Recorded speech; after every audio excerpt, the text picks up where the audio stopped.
And now, weighing in out of the blue corner, Josh the Punk Thompson. 100%. And on the other mic, he weighs in from the red corner, Big Sean McCarthy.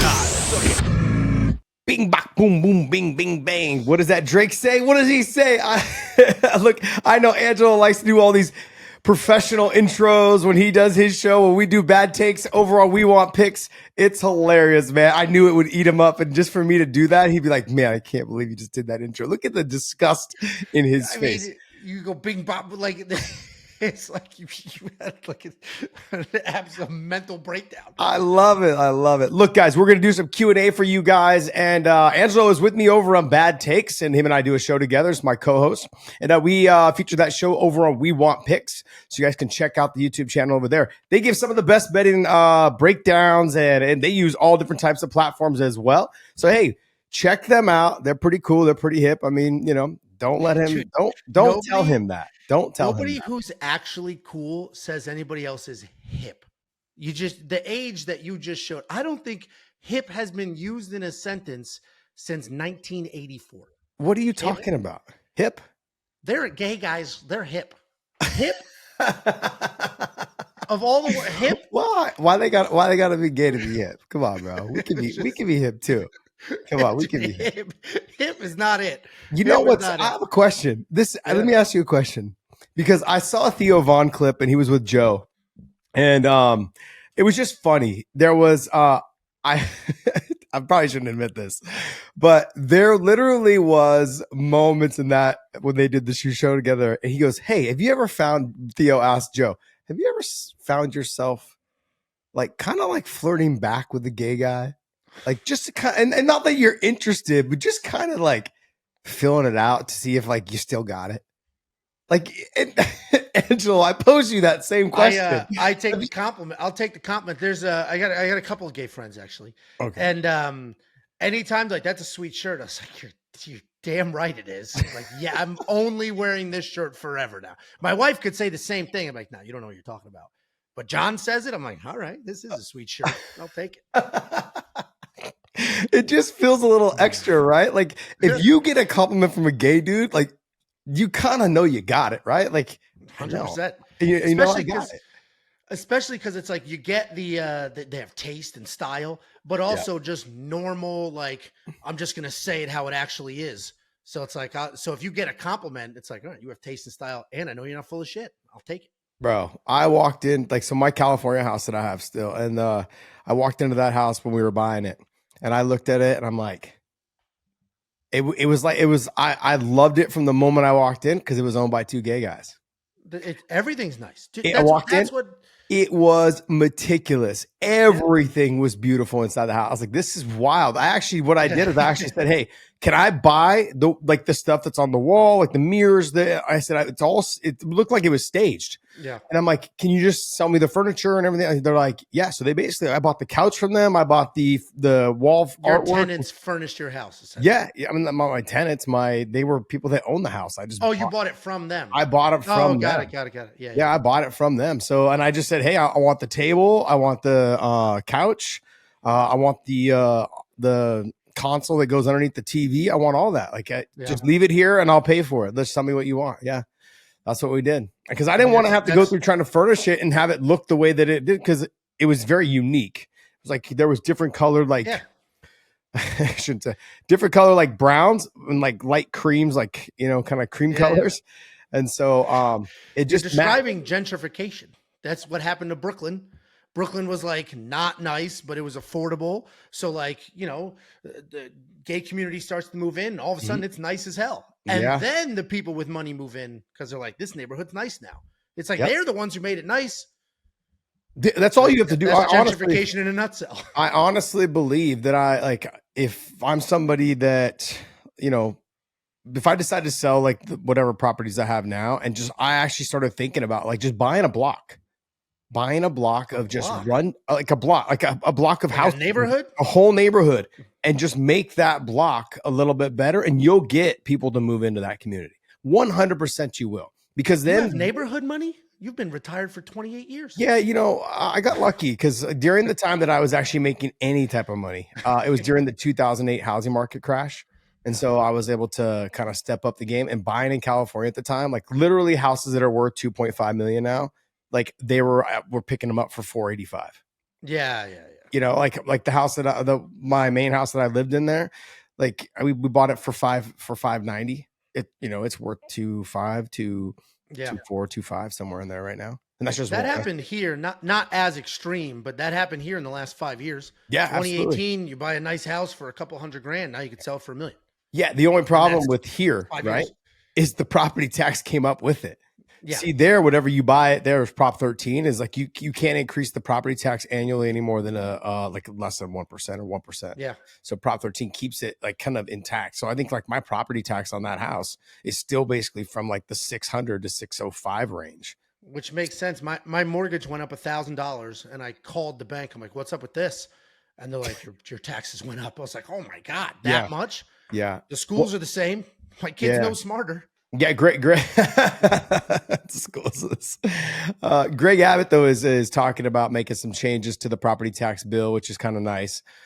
He also signed into some sort of legislation about no cap games, which was already a law here, but I guess there was rumblings that they were trying to move themselves into creating a cap gains tax, and he's like, no, we're not doing that. So he shut that down, and now hopefully they get rid of I'm not opposed to paying the property tax, just shouldn't be what it is now.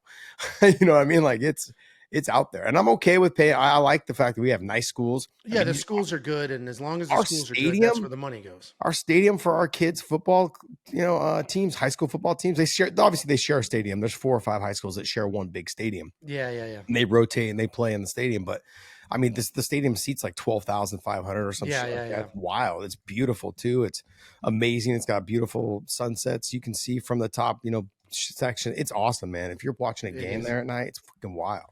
We could hear graduation. What's that? Oh, you can.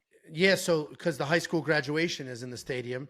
Yeah. And so like last night, Tiffany's outside on the couch and like crying. I'm like, what's your deal?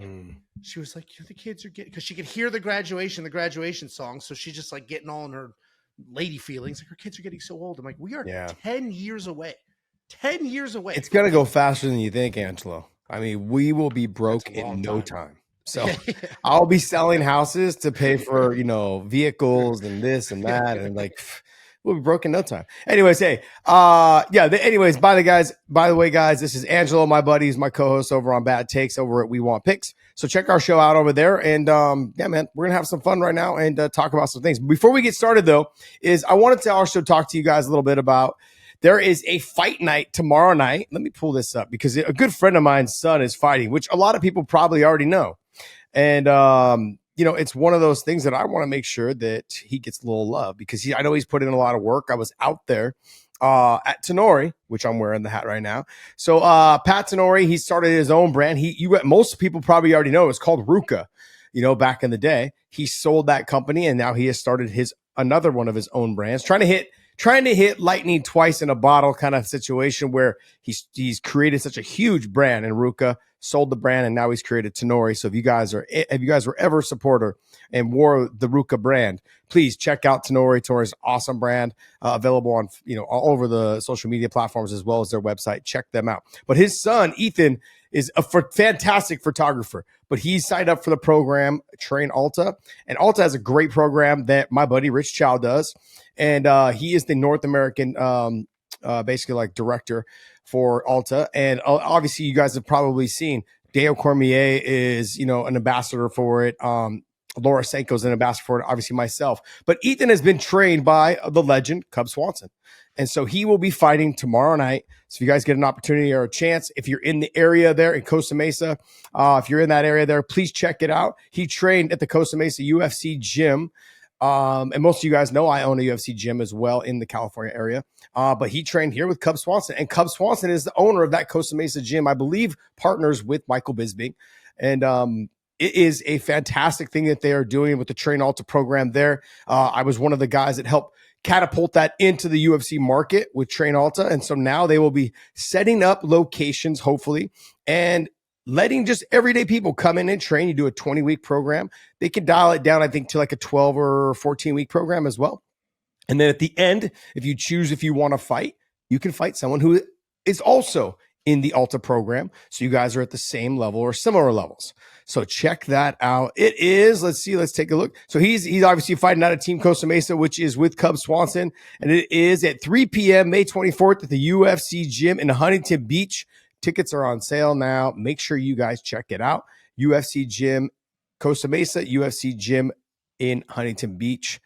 Ethan, man, my man, I know you're watching. Hey, best of luck. Good luck.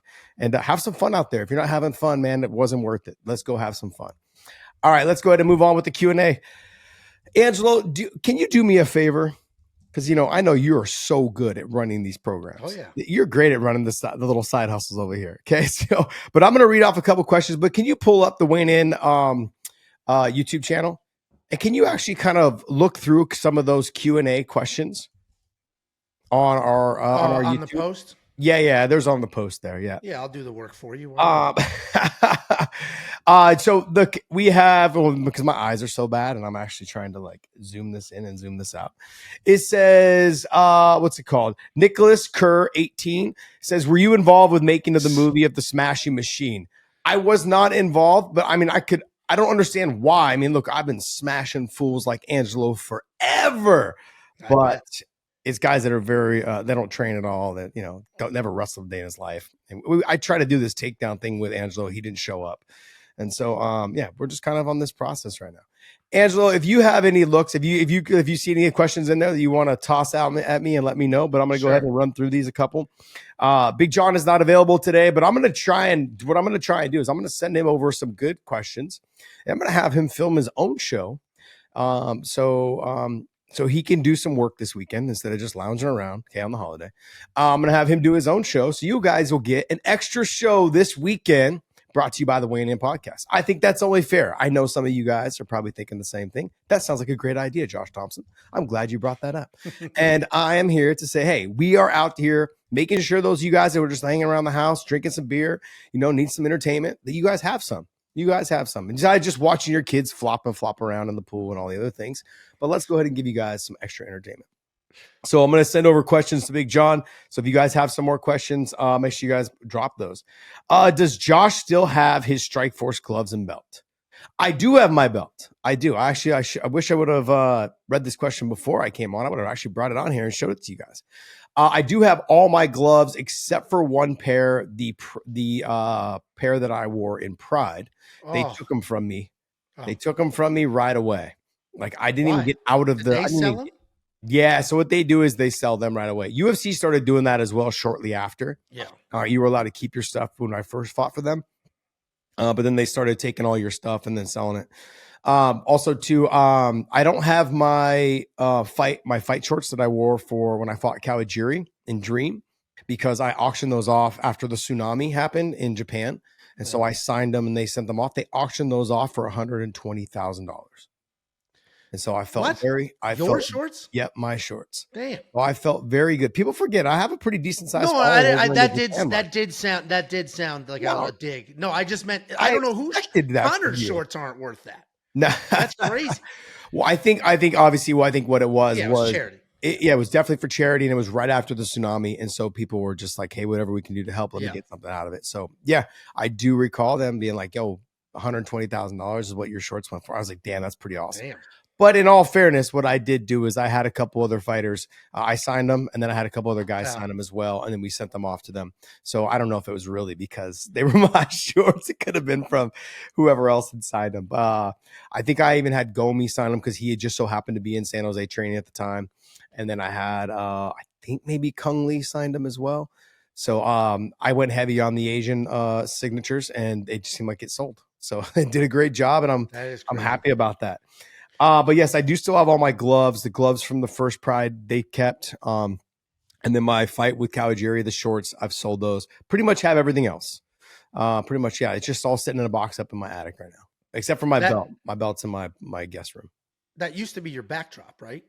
Yes, it used to be my backdrop, and then my kids took that over. Which is a cooler backdrop than a basketball or baseball. Well, it is Hank Aaron. Oh, I can't. It is a signed Hank Aaron jersey, and I actually have the photo on the side over there. And it shows him signing it. Just, I swear this is real, guys. Yeah. I got Jim Brown right over here Yeah, too. yeah. I got the same image of him signing it as well, and I've Yeah, also that is got Gail Sayers, and I have the photo that's in the back because they didn't put it into the shadow box. I got the photo of him signing it. So, Yeah, that is cool. and I've also got obviously all the Capitals and the San Jose Sharks when they were all in the Stanley Cups, except for the Sharks. They never won the Stanley Cup. They were in the finals though that year.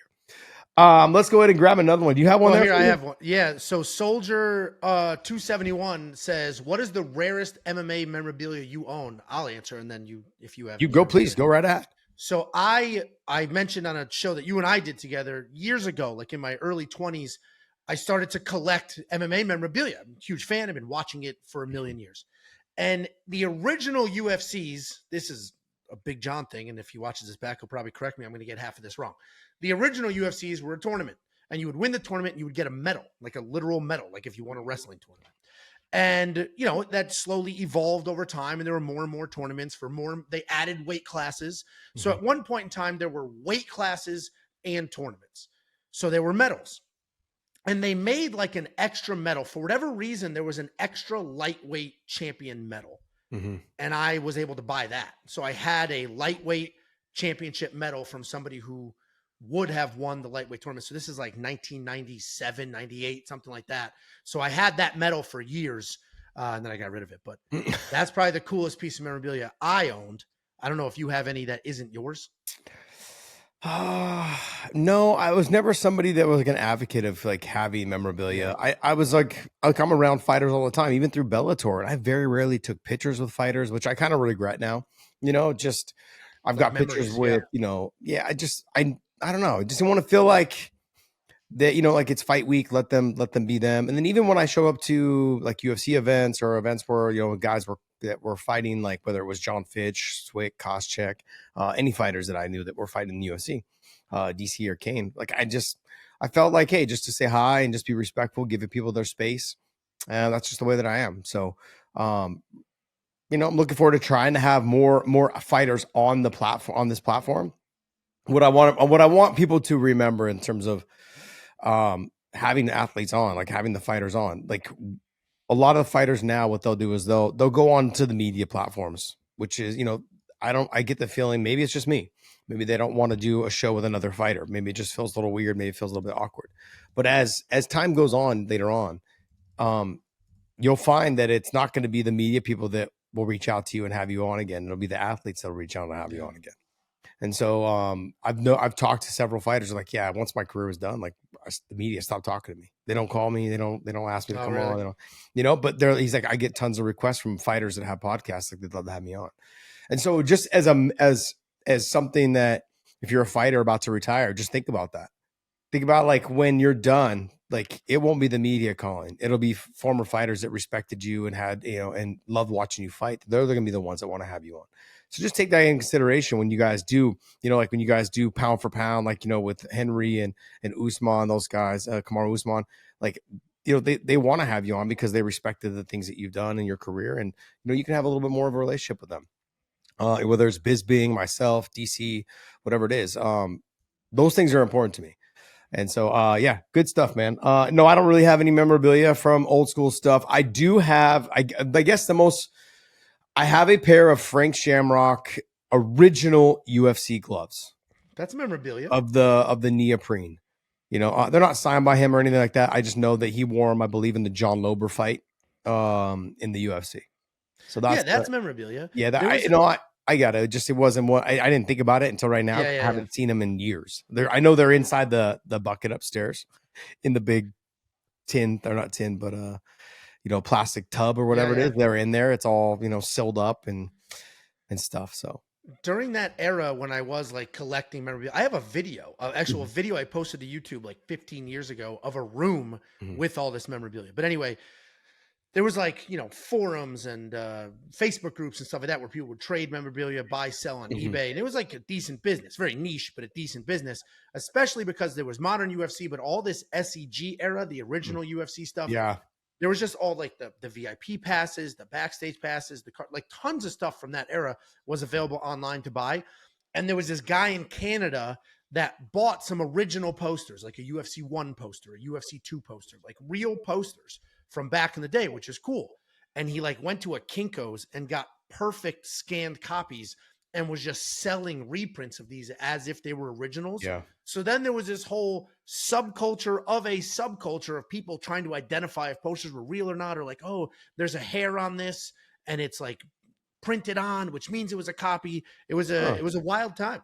But the coolest piece of memorabilia I ever saw but didn't buy was Rico Rodriguez, former UFC heavyweight champion of the world, sold his belt. So his actual UFC heavyweight championship belt, he sold it. Yeah, interesting. Huh. So that's a cool cat. Do me a favor. Can you check your audio on your mic? Because something's going on with it. It seems like you're coming through just your camera, or not your camera, but maybe it's not loud enough. There you go. Speak was up. It not loud enough? Yeah, it wasn't loud enough. All right, here we go. There we go. Perfect. Now I can hear. I just felt like I was getting a little, I wasn't getting an echo, but it was more like a background noise kind of thing. How excited are you for the Smashing Machine movie? Look, the Mark Kerr era for me, it was a good era, but I was also way more involved and selfish into my own sport. I didn't really care about heavyweights at the time. I would watch the Pride stuff, but just mainly to watch Pride. I would only watch it because of Fedor and Vochenchin. Most of you guys remember Vochenchin. Vochenchin, this guy's like 5'9", just stocky ass legs. Should be fighting at like 170, but he's walking around like 240. You know what I mean? Like it wasn't that big, but I'm simply saying like watching that guy fight against guys that were just way more massive than him and just having the success that he had. I don't know. Like I'm excited only because I know my boy Ryan Bader's in it. There's obviously Mark Coleman's in it. There's some big time names that are in it. So I'm excited that they used real fighters, and I'm very grateful for that. They didn't use me, but it's okay. I didn't take it. It didn't bother me all that much. But I'm excited because they did use real fighters. I love when movies bring in real athletes and real fighters and to represent the sport that they have been a part of to help build. Yeah, it looks like a good movie. I watched the documentary. The documentary is unbelievable. If you've never seen it, find it. You have to like dig through the internet. It's not available on a streaming platform, but some random websites have it. The documentary is phenomenal. It was phenomenal when it came out, and the movie looks cool because A, it has The Rock, but B, it's very real. It's not like a cheesy action movie. It's basically what Foxcatcher was to wrestling, but for MMA. Like a pretty deep, disturbing story, but very real about the sport that you love. So I imagine the movie will be good if it's anything like documentary. Yeah, Foxcatcher. Oof. It was a heavy movie, but it was excellent. Heavy movie, yeah. Yeah. Oof. Oof. That's what Smashing Machine's a heavy documentary. Oof. You watch this guy deteriorate. Yeah, I mean, look, we were in that time frame, and just in the world, but mainly in the U.S. though too, was just the opioid epidemic, just the oxys and the Vicodins, and I mean, I remember dudes that that I knew that after my fights, be like, "Hey man, you want a Vicodin?" And then knowing that I would be drinking that night, I was like, "Nah, I'm good, man. Like I'm not banged up that bad." I mean, just be like, I just knew guys that they didn't go out and like do blow, they didn't do coke, they didn't smoke weed. They'd go and they'd have they'd pop 2 or 3 Vicodins and fucking drink. And I'm just like, damn, like, what are you doing? And then, I mean, I had friends that were addicted to muscle relaxers. One of them died because one day he just overdosed on muscle relaxers. Like literally one time he had a fight the night before. We were up in Idaho and he had fought, and we were at the airport the next morning, literally drool coming out of his mouth because he couldn't function. Just drool coming out of his mouth. I had to lift him up and put him on the airplane. Fucking wild, man. Like, how do you let yourself get like that? No, don't get me wrong. I've been like tipsy and knocked over drunk before, but like not at the airport. Yeah.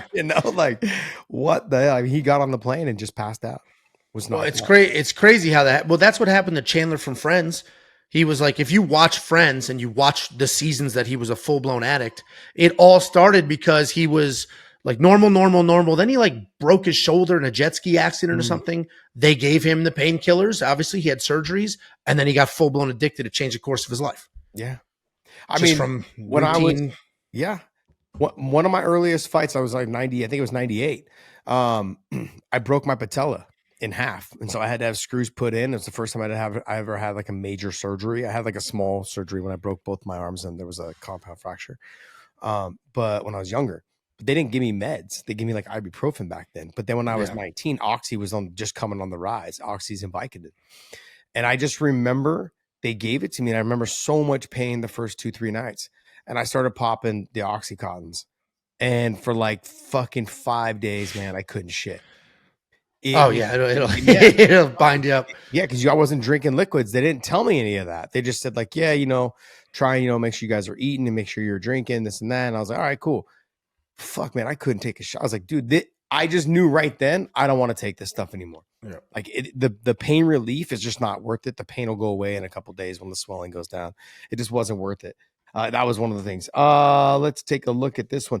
Do you think Strikeforce Heavyweight Grand Prix had a better roster of fighters than the current UFC top 10? So the Heavyweight Grand Prix in Strikeforce, that's where Daniel Cormier came from, obviously. It was impressive. It was exciting. It was fun to watch. But outside of Daniel Cormier, every single one of those fighters was an ex-UFC fighter, not? That's for Vicio Verdum. Wasn't Josh Barnett in that.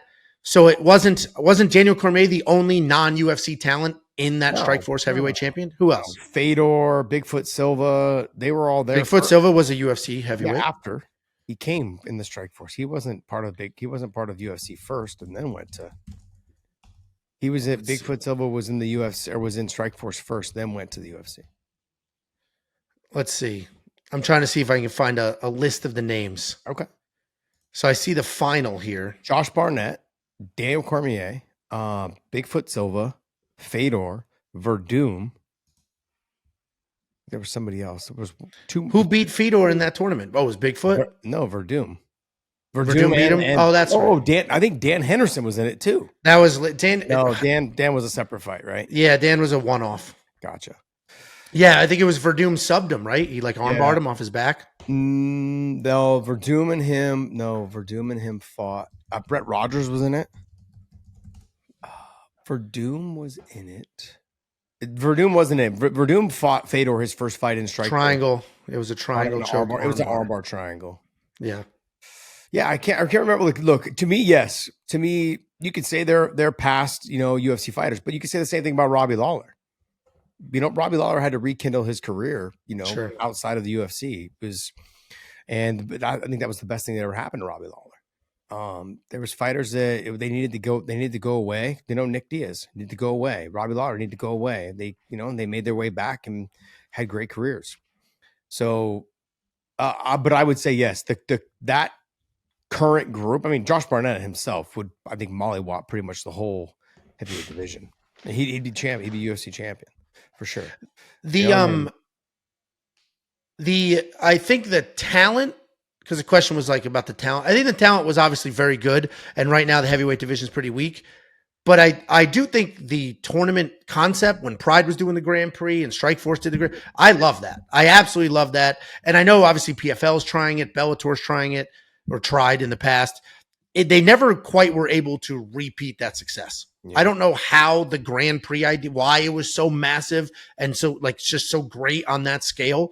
When they try to do it now, it's just not quite as exciting. But that era of when Pride would do those Grand Prix, they had active UFC. Chuck Liddell was in it. Like the fact that there was cross promotion, it was unbelievable. It was an unbelievable era of MMA before it was like, this is our promotion. There will be no cross contamination whatsoever. Yeah, let me tell you why. Okay, this is just my 2 cents. You guys can take it for what you want. There was a limited amount of shows every year, so when you saw it, you knew you were watching the best fighters in the world. That's why. Is that if it's no different. I think this is the way I look at it too. It's no different than when you watch the NFL. The NFL is a short season. They keep trying to lengthen it, make it longer, right? They're actually talking about adding an 18th game and then giving them 2 buys during the week or during the year because they want to lengthen the season.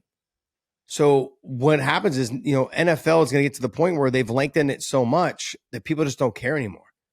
Like, that's what makes the NFL so fun. Is like, look, I got 16 games. I'm going to sit down and I'm going to watch these games every Sunday or Monday night and, or Thursday night, whatever. It's like, I only have this, this amount of weeks. And then you get the playoffs. Well, every time they lengthen it, they're talking about having 2 buys now. And now it's like, I'll catch the next one. they've got to be very careful. And that's exactly what the UFC has done. They are the only show in town now. Let's not pretend like everyone rushes out to watch the PFL or to rush out to watch Bellator, to rush out to watch, Ryzen, and rush out to watch whatever other shows are available out there. They don't do that. So they're waiting around for the UFC shows to drop. So when you don't get the best fighters in the world on a card, you're like, damn, this sucks. Like you're paying for pay-per-views for 2 main fights. That's it. They basically have become a little bit better version of a boxing. And that's what sucks. Except boxing has fights every weekend, but like you don't really care about them because there's not a lot of top guys on them. You have the main event, and that's it. I'm looking at this and I'm thinking to myself, man, what I've seen is that there's just less. There's less big time cards, even though there's still lots of pay-per-views. There's less big time cards with big time names on every single card. So I think that's what made that golden era, Strikeforce, Pride, UFC, all 3 of them being kind of around in that same type of era. That was the golden era, people called it. And the reason why they called it that way is like every time you watch the Strikeforce fight, their best fighters were on the main card. And you were baffled when there was one of the best fighters on the prelim. You're like, why is that guy on the prelims? But then the same thing with the UFC. When you were watching the UFC, it's like, why? Like these are all the best fighters. And it was so absurd to hear that you saw like so-and-so is on the prelims. Why is he on the prelims? He's the number 2 guy in the world. Why is he on the prelims? Because there was only 9 fights. There was only 10 fights. There was 5 prelim fights and then, or 4 prelim fights and then, 5, or 4 main card fights. So I think that is a big reason why there's less interest these days. I think that makes sense. They're spreading it too thin. I think you're onto something there. Yeah. Because UFC, I love it. I'll watch it every weekend, especially given that we create content around it. But it is a watered down product at this point. Where back in the day, it was once a month. Once a month, you got an event. And every time you sat down to watch the fights, they felt huge. Now it's basically a guarantee there will be fights on a Saturday. Just how good or bad is this card going to be? So yeah, that does make sense when you don't water it down and the only events you hold are part of this Grand Prix tournament, then they're going to be big events. You know what it is though, too, is that you also have to hold the fighters accountable. Is that fighters now, they win and they want to take 4 months off, 5 months off. And then they don't start training. And then, it's 8 months before you see them again. And a lot of that, some of that is the UFC's fault because they've got to book all the fighters they've got. They've got 700 fighters on a roster. They've got to book, make sure each one of those fighters gets offered a fight within, that year span because they offer them 3 fights if you sign with them, which other companies just don't do. They say, hey, look, we'll fight you when we can. That's why ONE's having such a struggle. And that's why PFL's having a struggle right now. It's because they're not keeping their fighters active. UFC will offer you, your 3 fights a year. It's up to you to take it or not take it. But the problem is from your top fighters, they need to be willing to be active. They've got to be willing to fight 2-3 times a year to keep themselves in the media, as well as keep the fans talking about you, keep the interest there. And a lot of fighters are not willing to do that now because they are making a lot more money than like fighters like myself. We had to fight. I had to fight to make my mortgage. I had to fight, to pay my bills. And not that they don't have to do that now, but on the lower end, they can get away with it. Like I said, I fought Ease Edwards. I was making 8-8. The standard contract now is 10-10.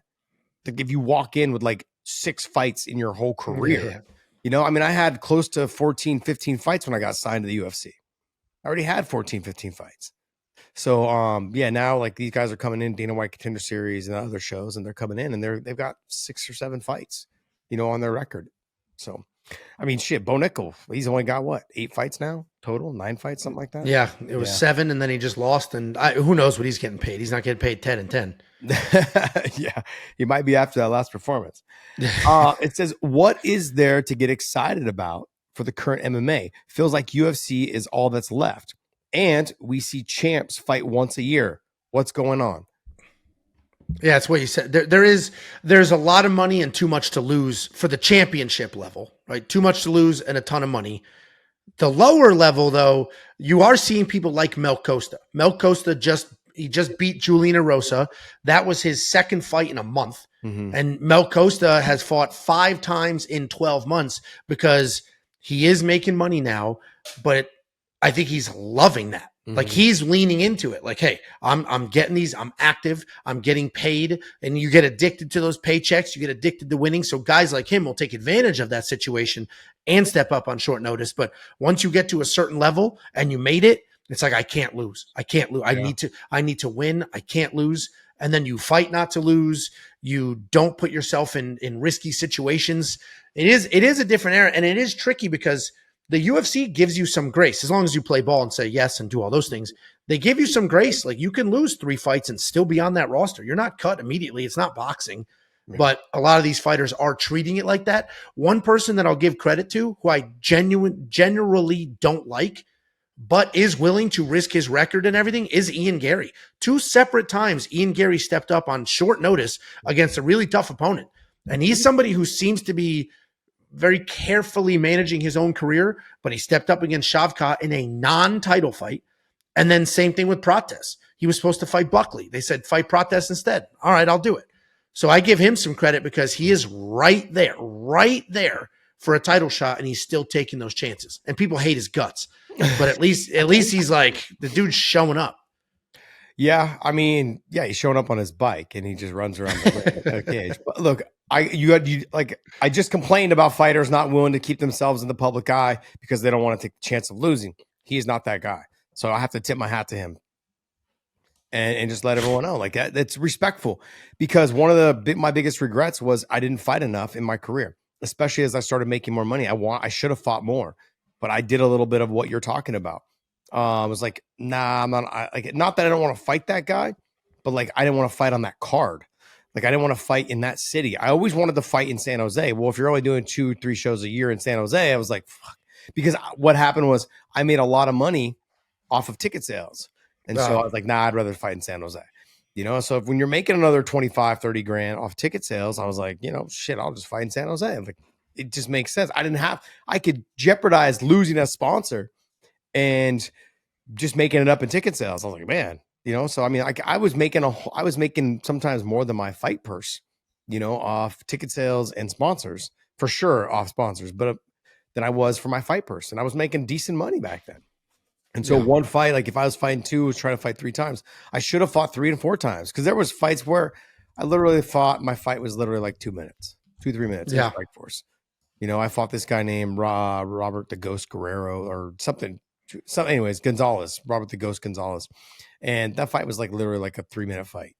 Should have fought again right away. Took my time, enjoyed my money, did whatever. Like I should have fought again. Been like, yo, let me get another fight next week. And it just wasn't, it didn't happen. There was a little bit too with Strikeforce is that because they didn't have as many shows at the UFC at the time, I couldn't be as active as I wanted to be as well. That was another situation. They did have a lot of fighters under contract. They had to fight them as well. But yeah. Let's see here. It says, why isn't there any buzz about Conor or any word on his return? Was the injury a lie? I don't think the injury was a lie. I do think Conor's a twitchy drug addict who will never fight again. He has too much money, not enough dedication. There's no reason for him to fight again other than to fuel his own ego. But at this point, the PR on him is so bad. He clearly isn't training or any real sort of shape, and he doesn't need the money. He doesn't need it. He sold the liquor company for like $600 million, and he made $150 million off of the Mayweather fight. Money's a big motivator for a lot of people. He has achieved everything, 2 different belts in 2 different weight classes, first person to ever do that, simultaneously. He had the biggest boxing event of all time at now Mike Tyson and Jake Paul beat that. And he has unlimited money. Yeah. There's no reason for him to come back. He'll get the twitch when people stop talking about him, but I think he got too famous, too fast, made too much money, kind of lost himself. He will never fight again. And now with that court case in Ireland, I think the PR is just too bad for the UFC to even bring him back. Yeah, Dana was asked like, when's Conor coming back? And he said, it's pretty much going to be a while. I haven't talked to him in a minute is what he said. And no, there's no talk or conversation about having him back. So, I mean, he's got 1 or 2 more fights left, I think, on his contract. They're cool with using that as like, if he does come back, and they can use that as in their negotiations with whatever network that they are looking to do business with. If he does come back, it'll be huge. It'll do big numbers. So that's one way of doing it. It'll be hugely, to use Trump's term. Bigly. A bigly event. Bigly event. Do you think the Apex killed the hype of the UFC events? None of my friends care to watch anymore. I think the Apex saved MMA during COVID. So obviously, when COVID hit, the UFC went to Fight Island, managed to do a couple big events there, and then they came back and they were doing events every single week in the Apex, and everybody that was here during COVID needs to appreciate that. The reason the sport got as big as it is, there was a couple different like inflection points that made it huge. COVID was one of them, the only sport back. And the reason they were even able to do what they did during COVID was because of the Apex. They own the arena. It's, they were able to do the whole production there. They don't need tickets to set. Like it was quite literally perfect at the time. But as of right now, today, I think the Apex sucks. I think the Apex sucks. And we get reminded and I've been there in person. It's an unbelievable in-person experience. I've been to a lot of fights. Explain why though. Explain why. Because it's about so small. It's so small, but also the couches and you literally sit on we literally sat on a leather couch and watch the fights. You're 15, 20 feet from the cage itself, an unobstructed view. You hear everything. In there. Unlimited food, it's not cheap. Unlimited food, unlimited alcohol. I think everybody who has the means should go to an Apex card at least once in person. It was unbelievable. But on TV, there's zero energy whatsoever. And every time the UFC does some like mediocre quality fight night in a random city, we're reminded how bad the Apex is because they went to Kansas City, they went to Des Moines, and there's energy and there's a crowd and it's loud and the fights are better because the crowd hypes you up. I mean, you can talk to that. Does the crowd matter? Like, obviously you've never fought in a setting like the Apex, but if you fought in an arena with 30 people, does that like suck the energy out of you? Maybe you forget in the early days of MMA, that's all we did fight in front of was fucking 20 and 30 people. In a hotel ballroom? Yeah, it was a hotel ballroom or a fucking fairgrounds that was outside. Smell of fucking cow manure and donkey dung. Like it was just, like you're trying to take a deep breath and you get a whiff of cow shit. You're like, oh, damn. I mean, like dirt walkouts. I mean, grass. Like it just, yeah. That's exactly how it was back in the day. So yeah, we did fight in settings like that. Not in such a, actually, to be honest, the Apex is way nicer than probably a lot of my first 15 fights. It's nice, yeah. It's just quiet. Most of it was like ballrooms at hotels, or they were at like actually nightclubs that had like the 2-tier systems. Like, so there was like an upstairs that looked down onto the dance floor down below. So there was an upstairs bar. And then like in Spokane, Washington, I fought in a place there, and it was basically the dance floor was where they put the cage, and it was a small cage. It was like a king of the cage type cage. It was 12 feet across or some shit. You take one step out and you guys are already, kissing. It was like right there, face to face. Was there Jello involved? Where were these fights? No, there was a leather casting couch, like the one you had on the Apex. There was one of those. Yeah, look, I think I give credit to the Apex being available during COVID. Like you said, saved the sport.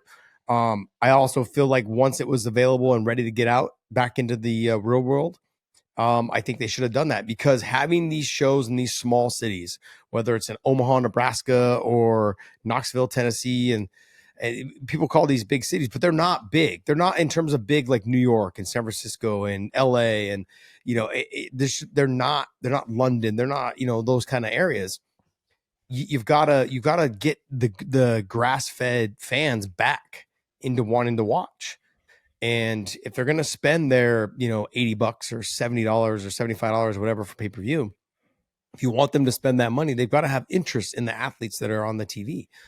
And it's hard to do that when you're having some of your best fighters fight in the Apex, to main event it. So I'm okay with, if you want to have the lower level guys, fighting, or females also too, fight and headline the Apex, that's cool. Whatever, you can have that. But I think for the majority of the shows, go to a smaller venue, 5,000-6,000 seats.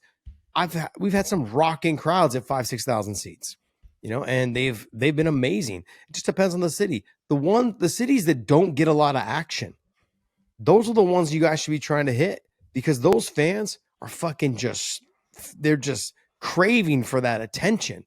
Yeah, like I use this as an example. There's a small little town it was below Tacoma, Washington. So there's a casino there that not Strikeforce, Bellator did a show at. There was only, I want to say, like less than 2,000 people in the stadium, or it was a casino, a small casino. It was one of the best crowds. It was in the Northwest, down there by Seattle, Washington. It was south of it about an hour. The crowd was insane. They loved every bit, and the fights were good. They were good. They weren't great, but they were good. But they hadn't seen MMA, a top level MMA promotion, go there in years. That place sold out, I kid you not, within like 20 minutes. I was talking to Coker about it. He's like, yeah, we put the tickets up for sale. He's like, they were gone. 20 minutes, gone. I know there was only 2,000 or just under 2,000 people, 1,800, 1,900 people, but that's what you need to go to those events. Now, I think the UFC obviously would do way bigger numbers. You can find a smaller event or smaller venue that does 6,000, 7,000, 9,000 and sell that out. That arena in Chicago, the Wintrust or whatever it is, I think it's called the Wintrust Arena. That place there where DePaul plays, their basketball team plays, fantastic. That stadium is awesome. Awesome. And it's attached to a hotel that's really nice. You can just walk across on the bridge and you show up in the stadium. It's fantastic, man. Great. Not a bad seat in the house. Places like that, they got to go to, man. Chicago's thriving. They want more events like that. So I don't know. I look at those areas and I think to myself, yeah, they've lost some interest from the Apex shows. Loved it during COVID, but time to get back into some small town shows. Yeah, for sure. So I'm from Connecticut, with the great state of Connecticut. And Connecticut is in between New York and Massachusetts. So between New York City and Boston, Connecticut's right there in the middle, right? New York City to Boston's like 4 hours. So Connecticut right in the middle. And then we have an Indian casino. We have Mohegan Sun. The UFC went to Mohegan Sun way back in the day, way back in the day. They did a couple of modern ones. I think the last time they went to Mohegan Sun was Andrei Arlovsky versus Paul Buentello, like UFC 78 or something like that. But Bellator would go there constantly. And the reason Bellator would go there so often is Bellator had a perfect balance of the main card will be big fighters. The undercard will use local people. And the local MMA community in Connecticut is good. And you also get Massachusetts in there. It's a good regional MMA scene. So that place is 12,000 seats. And it would basically sell out for regional events like reality fighting and also for Bellator. And they would almost sell out. And there was an energy about it, to your point. So you could put a mediocre fight card in a region like that either A, never gets fights, or B, gets them often enough that you have built an organic fan base around it. And then you get the cheers, and you get what you miss out on in the Apex is not only is it quiet, so the broadcast is really weird. Like I shouldn't be able to hear every footstep in a fist fight, but people will have a spectacular win, get on the microphone, and there's not much there's no crowd to appease. There's nothing crazy to say. Like, remember when Brian Battle went to Paris and then smoked, was it Kevin Gisette, and was like, I'm never losing to a French guy in a fist fight. That stuff doesn't exist when you're in an arena with 38 people in it. Yeah. So you miss out on a whole lot of energy, and it does slowly, I don't want to say kill the product, but it slowly takes away from the excitement of watching it. Yeah. Like anytime there's a random Saturday, like next Saturday is UFC Vegas 107. And I'm going to watch it, obviously, but I'll okay, there's some fights on. But if it was a UFC and then a named city in an arena, I'm like, oh, this should be a good event. There's going to be a crowd. Yeah. So there's definitely, for a viewer, there's definitely a big difference. Yeah, to touch on the energy that the crowd brings. I mean, like, can you imagine if Conor would have said in front of an Apex crowd, like, I'd like to apologize to absolutely fucking nobody, right? Like, the crowd would be like, all right, cool. Sure. Yeah. But then the real crowd is fucking going ape shit. And so, I mean, yeah, I get it. Crowds are very important. I only wanted to fight in San Jose because I knew the crowd, had my back, and it was just fun. Like the energy when I was put in shitty situations, it was like that fucking Hulkamania. Just shaking, body started shaking, started feeling my energy, and started standing up one leg at a time. And you know what I mean? Like it just was, it had that vibe and that feeling to fighting in San Jose for me. It's that. It says right here, it goes, is it sad we are talking about Jon Jones saving the heavyweight division in 2025? Are we talking about that, or is that just made up? Because I don't think many people are talking about that. I think it's the opposite. I think he's destroying the heavyweight division. Oh. You have no clarity. It can't move forward. I think he's literally holding it up and destroying it. Obviously, he's a big name and he's technically the heavyweight champion of the world, but he won the belt beating Cyril Gane, who was taken down by Francis Ngannou 4 times. Then he defended it against a full-blown retired fighter Josh's age. And then now what? Now he's just fake retired, not fight. Like, if he either fights Tom or he moves on, like he is holding up the division. So the narrative of he's saving it, I get your point. Like the heavyweight division kind of sucks, but I'd argue he's part of the reason it sucks, because if Jon's not in the picture and Tom Aspinall is the full-blown heavyweight champion, he's defending the belt. We're getting big fights and like the division can move forward. Where right now everybody's just talking about a fight that honestly probably is not going to happen. Yeah, I mean, I just read something. I couldn't verify if it was true or not, but Tom Aspinall was asked something. He said, like, I'm moving on, I'm looking to fight who's ever's next, this and that. And I guess Jon puts in there with like a crying, laughing emoji face and basically says, you just do as you're told, boy. And that is how Jon Jones gets into people's heads. Like, he's like, I'm over here in Thailand enjoying my best life, and you're just going to wait for me and do as you're told. And so we'll see what happens. I don't think that anyone's talking about Jon Jones saving the heavyweight division. I don't believe that at all. And I've said this multiple times. If he retires and walks away, I don't think anyone cares. They're ready to move on, period. They've been ready to move on. I think once he beat Cyril Gane, they're like, okay, cool. He's double champ. Now can we move on with the heavyweight division? Can we move on with the sport? I think that he has became a heel that just like won't go away. He's like just that war. He just keeps coming back. And then that's not, I guess not a dig. I'm not trying to dig at him like that. I mean, that was quite literally a dig. Yeah, that was a dig though. But there's nothing there. Like, people are not interested anymore. People don't want to pay pay-per-views for him. They never wanted to pay pay-per-views for him. So that being said, like, he's not selling anymore. There was excitement for him to fight. I think the Aspinall fight, I think it does good numbers, but to pretend like it's going to break 600,000 views or 4, I don't even think it breaks 5. I don't think it breaks 500,000 views. I'll disagree with that point, because I do think we have no stars. There are no stars left in the UFC. So Jon Jones is still a star. Whether he moves the needle or not is different, because he famously does not do well with pay-per-view buys. Mm-hmm. But I think he does. I think a fight with him and Tom is one of the biggest fights you could do, because after Alex Pereira lost, that was their star. Yeah. Now he lost. We don't have another star. We need Ilya. And I know people are going to hate this. You need Ilya to destroy Charles Oliveira to build another star. Like, you quite literally need that. And then you need Islam to destroy JDM so you can at least build a rivalry and have some plot lines. Because right now, like, belts are getting passed around a little bit. Some champs are way too dominant, like Islam. So I do think Jon Jones versus Tom Aspinall would do I think that would do massive numbers. But I also think the best play, and obviously it's easier said than done, if you're Tom Aspinall, just stay busy. If he just keeps beating people and Jon Jones is over there doing absolute fuck all, then all of a sudden it's like, yeah, Tom's the real champ. This guy's doing nothing. But he's waiting. So I hope he doesn't turn into Chandler, waiting forever for a fight that's never going to happen. That's the fear in his literal prime. We did a bad take on this whole, like, is Tom Aspinall the new Michael Chandler? And as much as I want to say he's not, if he continues to carry on this way, he could be. And that's the thing. He's got to step away. He's got to just get busy. And I've always said this: winning solves everything. You continue to win, you beat everybody else in the division, and Jon doesn't want to fight you, then we can say Jon just ducked you. That's fine. You can say it. But right now, we can't say that.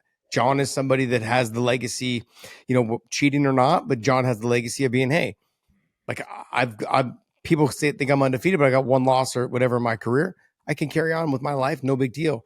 Go out there and you keep winning, and then I'll go ahead and fight you. If he does fight you after you beat everybody else, then that puts a stamp more on your name. It's going to probably want to entice Jon a little bit more. If you go out, let's say you fight Cyril Gane, you beat Cyril Gane, you beat him. Okay, well, I beat the guy that you beat quick. Maybe you can beat him faster than Jon Jones did. Who knows? That was a pretty fast fight. But then you fight whoever else is next after that. You fight that person. You beat him. Get him out of there.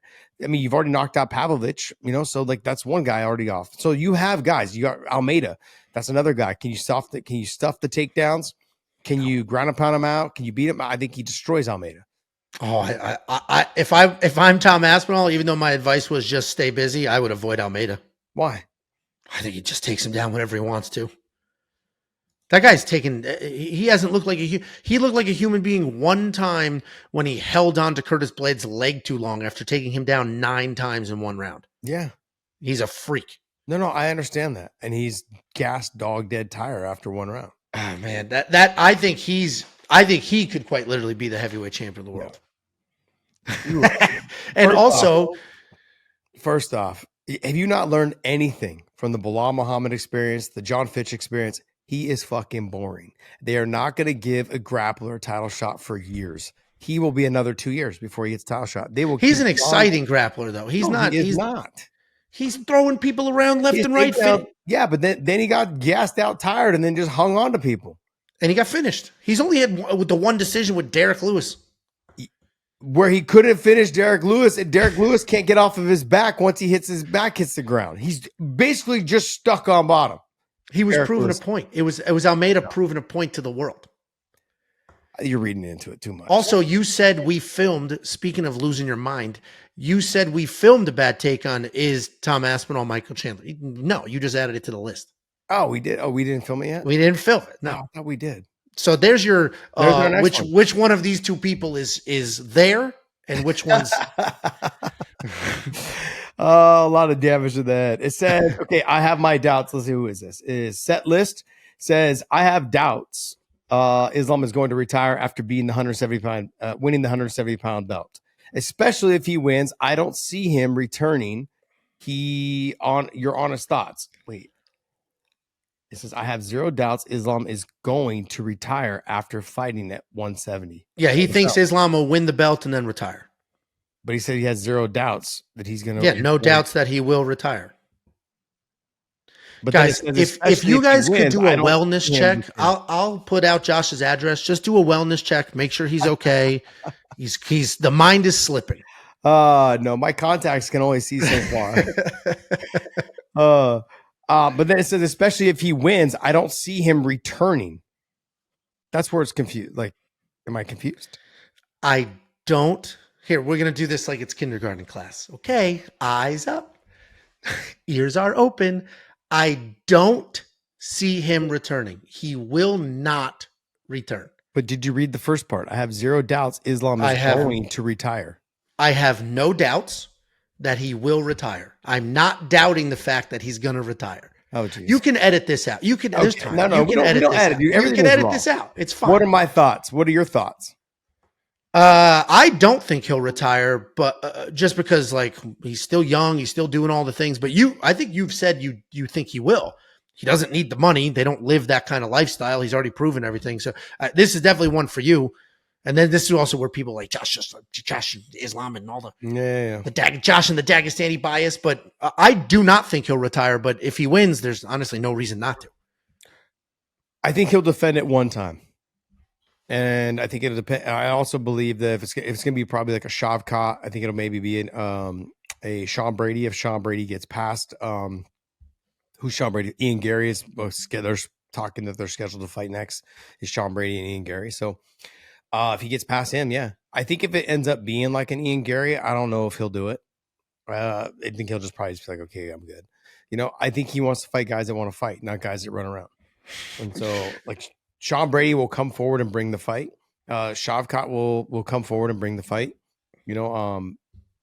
Outside of that, I mean, if it's Kamaru Usman, Kamaru said that he would fight Islam.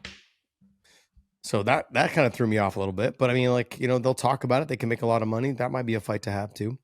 Has he even mentioned it? Like I've seen this a few places. Has Islam even hinted at I'm going to retire soon or I'm thinking about it? Or no? People are just putting words in his mouth because it could be. No, at 34 years old, though, like he understands that the time is coming, and I think that he's somebody that also doesn't want to take a bad loss and be like, all right, look, I'm done. Yeah. Like he wants to just be able to kind of go out on his terms. I think if he loses, and plus he's only got one loss. And so it was a fluke flash in the pan. You hate when I say fluke, but yeah, I hate when you say fluke. He landed a clean shot. But if they fought 100 times, 99 times, that doesn't happen. Yeah. Possibly, but we'll never know. But bottom line is he has the one loss, and I think if he can get past JDM, I was texting with Habib yesterday, and he goes, "This is going to be his toughest fight he's ever had for sure." And I said, "Yeah." He goes, JDM is explosive. He's good. Like, he's good on the feet. His takedown defense is not great, but his ability to get back up is phenomenal. And he's big. Yeah, and he's physically a big body. And so, and Habib was kind of just reiterating the fact that, like, look, I see him train with guys that are better than JDM, or feels that he's better than JDM, especially in the wrestling department. And Islam does just fine when he's not depleted. And I agree with that. I've seen, Islam go with guys that are 205 and just manhandle them. When he's not having to cut weight, he comes in first from, his first couple of weeks, and he's not having to worry about his weight, getting his weight down. So phenomenal. I think so. Do you think Dana is retiring? So he's barely done any press this year. Feels like he's on his way out. He's definitely phoning it in. I mean, that's without a doubt, he's phoning it in. I don't know if he's retiring. There also might be some weird contractual obligation that he has to stay there. Like, he no longer owns that company, right? And there may be some contractual obligation, like you have to stay on board until we get the next TV deal, and then you have to stay for X amount of time. Like, who knows what those agreements are? He is 100% phoning it in. I'll tell you that. Like, and he's got 9,000 side projects. So I don't know if he's going to retire, maybe just losing interest because the side projects are there and he's done this for so long, or Hunter Campbell has stepped up. He's able to do most of it. And now Dana can just be a normal human being, because that dude, love him or hate him, and all the drama and all the negativity around different narratives, that dude carried this sport on his back for years, just doing everything possible to build it up. And now it's finally built, and maybe he's just taking a deep breath. So I don't know if he's definitely phoning it in. I don't know if he's going to retire or not, but he's definitely not what he was. Yeah, I believe he's still part owner. They gave him a percentage when they did buyout. They gave him another percentage of the company, so that would make sense. Like stock in the greater product, what I forget, TKO. Yeah, I'm not sure. I couldn't tell you how they did it, but I do believe I read that he's still part owner, whether it's 5%, 10%, whatever it is. But he is still part owner. He got paid out on his ownership though from the first time, which gave him the $700 million or whatever that he made, and he's still part owner in this. I also think that he's got his kids are getting older. I believe one of his sons plays football at Bishop Gorman, and like there's commitments. And so, like he said, and he's talked about his staff as well. Like, if you've got kids that have a performance or they've got a game that night, I better not catch you at work. And that's one thing I admire about Dana. Now, I don't know. I would imagine it's true. I do know that he's had his lifelong person that's worked from him. Everyone knows Donna. And if you don't know Donna, then you probably don't know the UFC all that well. But Donna has been the person that's carried Dana pretty much throughout his whole career in the UFC. She, that woman can walk on water, I think. She is fantastic. She is one of my all-time favorite people in the world.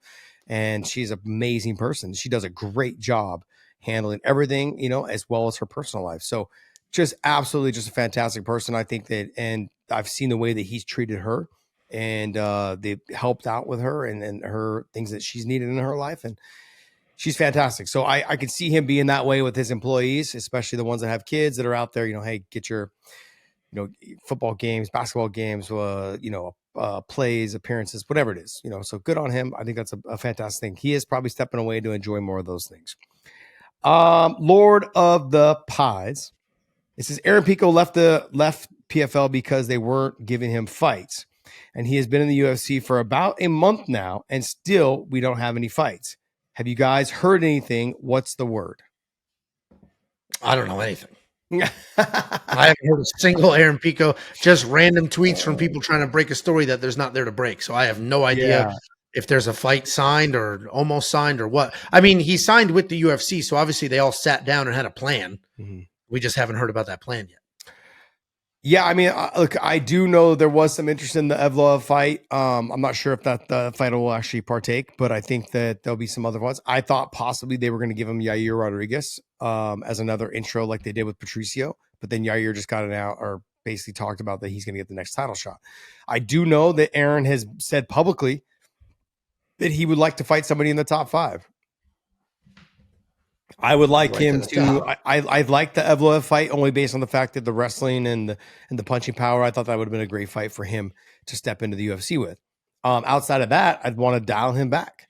I'd want him to fight guys that are somewhere in the top 12, top 15, somewhere in there. So I don't know. There's fighters in there to be had. Would he fight Aljamain Sterling? Would he fight, a Diego Lopez? Who would he fight? I don't know. I couldn't tell you, but I don't think it's gonna be Evloev. Even though they're talking about that fight being announced, I don't think it'll be him. But he's got all the tools and the weapons. He's just got to fight smart. He's got punchy power. His focus. He has a very Dagestani type style of lifestyle that he lives. He rides horses with his kid. He does dirt what's it called? Pump tracks and dirt bike stuff with his kid. His boy is his life. His focus is literally like his horses, first his son, then his horses, and then fighting.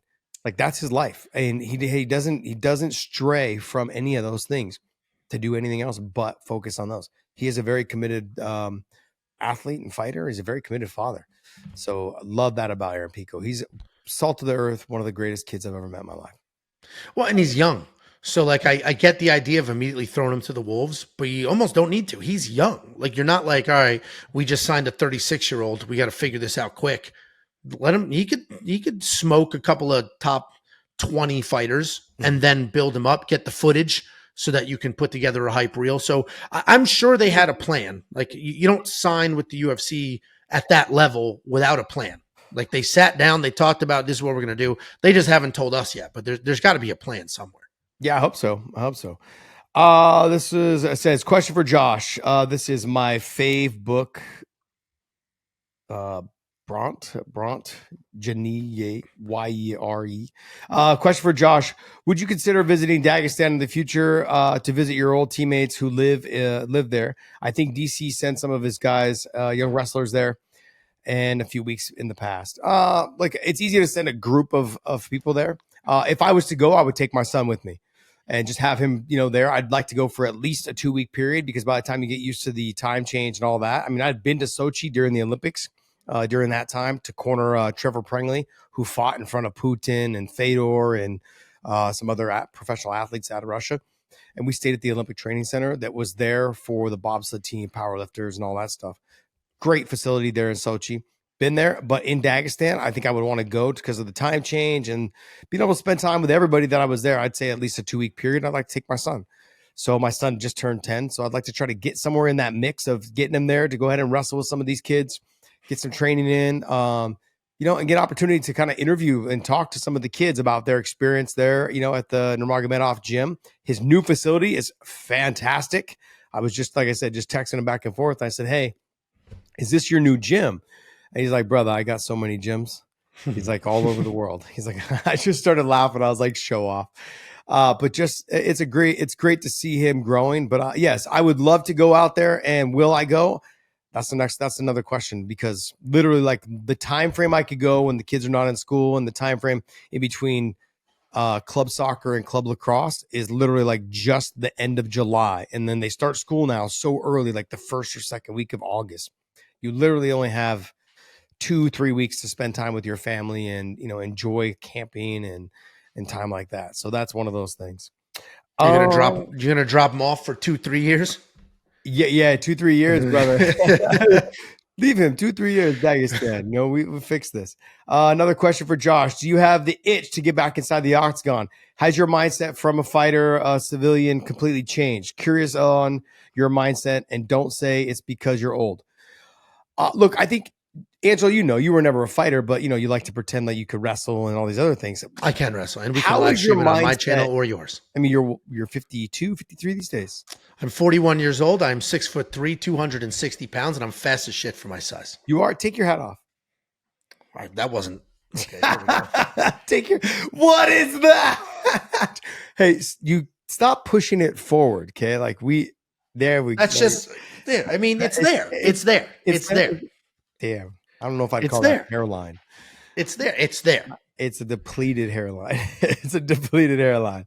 It exists. The dimples do make you a little sexier than the average Joe who's, walking around 285. I'll take it. Little thick. No, it has nothing to do with age. I mean, like in terms of performance wise, it has to do with age. I feel like I have obviously slowed down a lot. I do my grappling in the morning, here at Hodger Gracie's place here in Frisco. And I've been training with a good group of guys out of there. A couple guys are former MMA guys. A couple guys are just straight competitive jiu-jitsu guys. And It's the old man crew at 5:30 in the morning. So we love that crew. It's a great group of people. Angelo's trained with a lot of them. He knows a lot of them that are there. The defectors. Yeah, you've got Travis, who used to be a coach over at the other spot. You got Alex, who used to be a coach over at the other spot. You got Andrew, who used to be the coach over the other spot. Like, you've got Chris and Zach, they're over there as well. Like, you've got Blade, he's over there. Like, you've got all these kids, all these guys that are over there. So good group. Do I ever get the itch? No, I do know I got a little bit of an itch about 6 months ago. Because there was some talk that there was a potential boxing match set up that I could have had with Nate.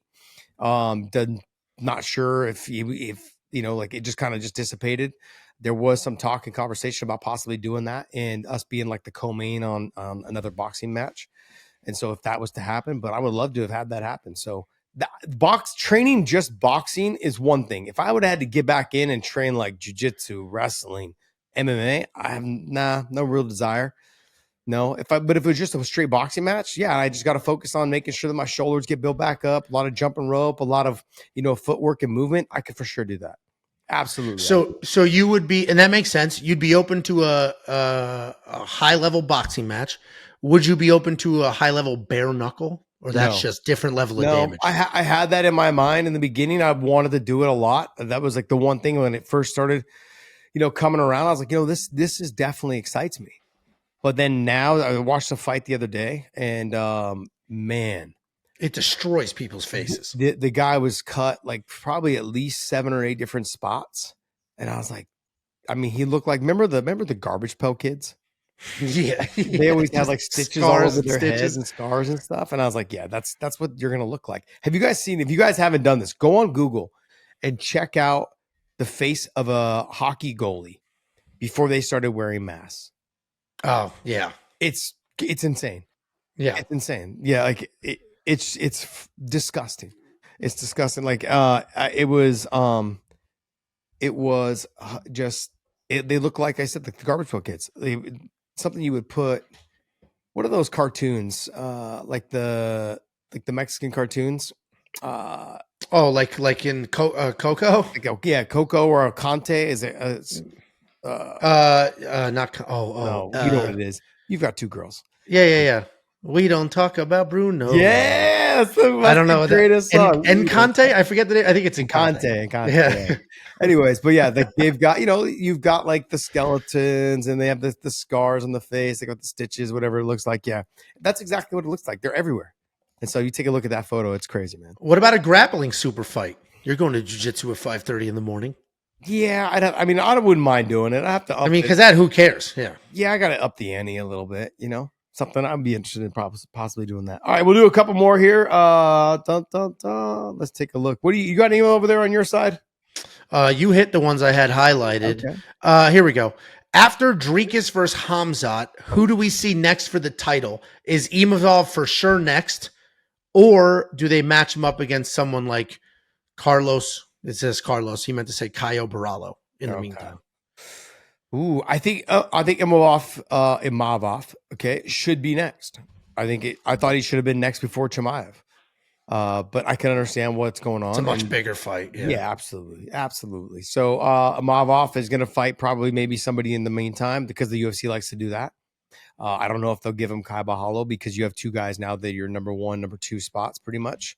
Those are the ones that I would probably see them match them up against. But who will it be? I think it also changes on who it'll be against. If DDP wins, it'll probably be Imavov. If Chimaev wins, I think it'll be Kai Bahalo. I think the matchup you can make, it would be that. And then you probably have DDP fight Imavov to see if he fights next. And then you're on the same card or a card before or right after, you've got Chimaev fights Kai Bahalo.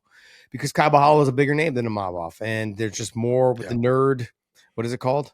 Fighting nerds, man. I mean, those guys are making a big splash. They're making a huge splash right now in the sport. Did you see, speaking of the fighting nerds, did you see that they're potentially putting together the Ruffy and Chandler fight? No, that's a slaughtering. I'm like, are you guys trying to get this guy killed? Yeah, that's a slaughtering.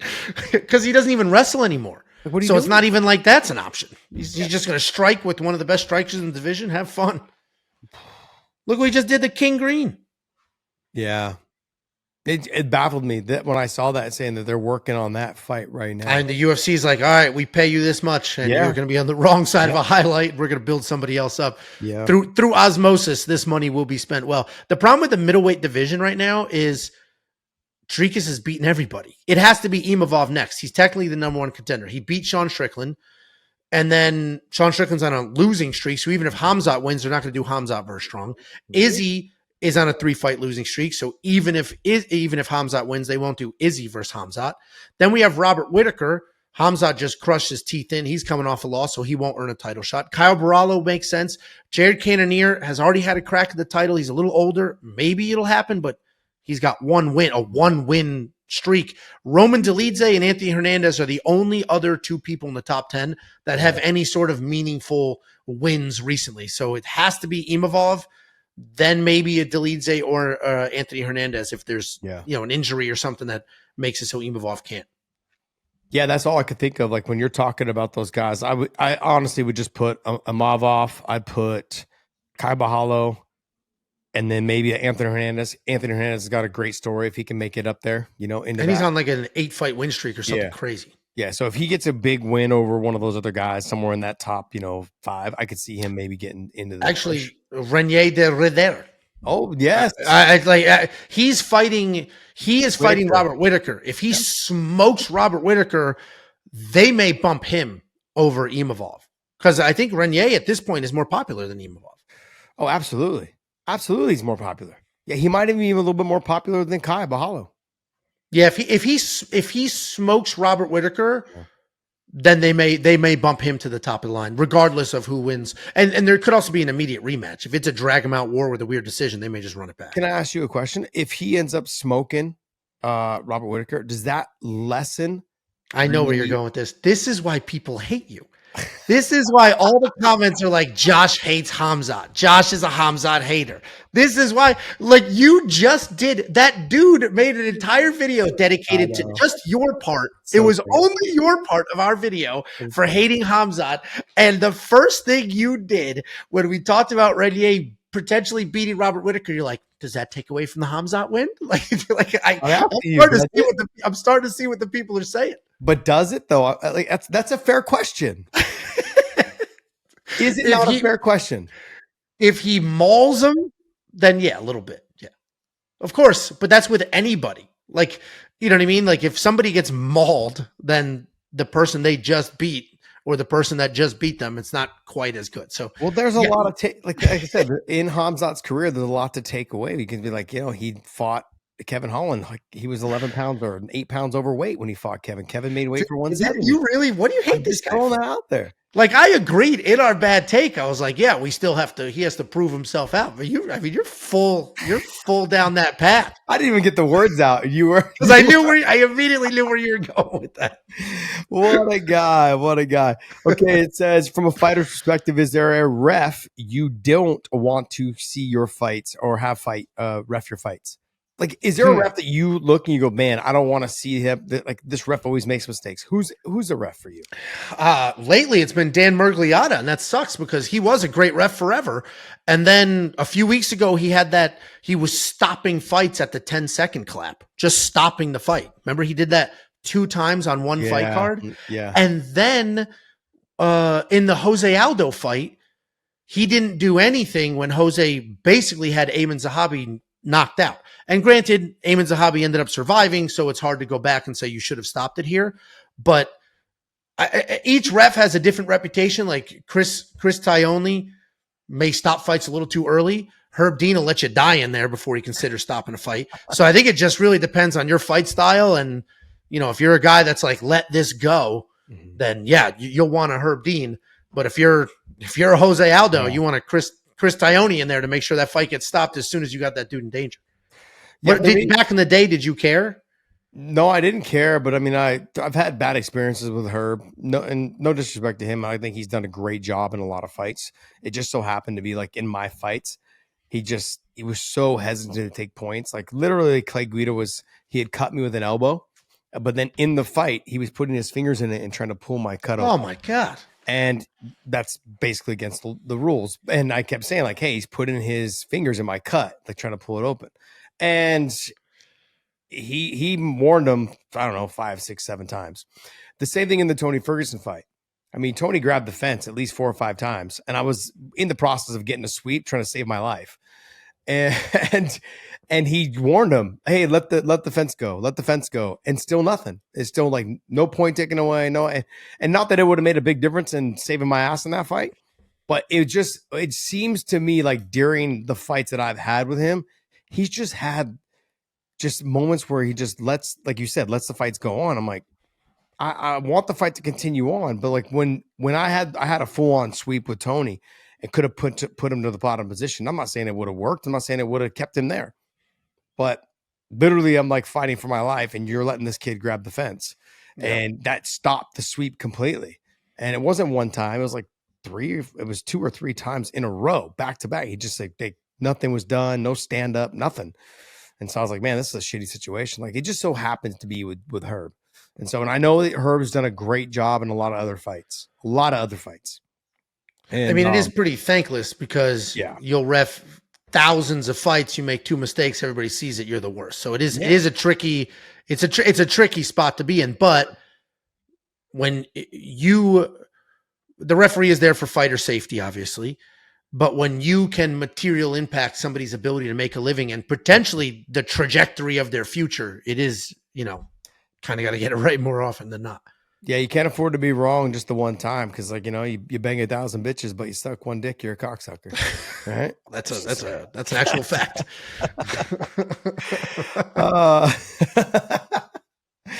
This guy. You got any more? Give me 1 or 2 more. Yeah, I took mine off of that one. Here you go. This is for you. This is from Real Ice Out.